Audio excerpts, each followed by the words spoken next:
இயேசு கிறிஸ்துவின் இனிதான நாமத்தினால என் அன்பின் வாழ்த்துக்கள். சங்கீதம் 37ஆம் அதிகாரம் 5ஆம் வசனத்தை வாசிக்கும்போது, உன் வழியை கர்த்தருக்கு ஒப்புவித்து அவர் மேல் நம்பிக்கையாயிரு, அவரே காரியத்தை வாய்க்க பண்ணுவார். அநேக நேரங்களில் நம்ம நினைக்கிற காரியங்கள் நம்ம விரும்புகிறபடி ஆண்டவருடைய சித்தமும் அமைந்தால் நம்ம ஆண்டவருடைய சித்தத்துக்கு நம்முடைய வழியை ஒப்புவித்து அவர் மேல் நம்பிக்கையாக இருந்து அந்த காரியங்களை ஆசீர்வாதமாக பெற்றுக்கொள்கிறோம். இதுவே சில நேரங்களில் நம்ம விரும்புகிற நம்ம எதிர்பார்க்குற காரியத்தில் ஆண்டவருடைய சமூகத்திலேருந்து ஒரு எதிர்மறையான வார்த்தைகள் வரும்போது அதற்கு கீழ்ப்படுகிறதுக்கு நம்ம மனசு இடம் கொடுக்கறதில்ல, அவர் மேல் நம்பிக்கையாக வைக்க நம்ம மனசு இடம் கொடுக்கறதில்ல. பாருங்கள், அப்போஸ்தலர் 21ஆம் அதிகாரத்தை வாசிக்கும்போது அகபு என்னும் தீர்க்கதரிசி மூலமாக பவுலுக்கு ஆண்டவருடைய சமூகத்திலிருந்து ஒரு எதிர்மறையான வார்த்தை வருகிறது.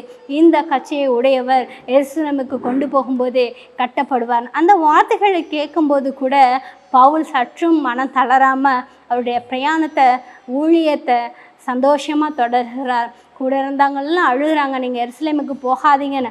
ஆனாலும் அவர் சொல்கிறாரு, ஆண்டவருக்காக நான் கட்டப்படுவதற்கு மாத்திரம் அல்ல, மறிப்பதற்கும் நான் ஆயத்தமாக இருக்கிறேன்.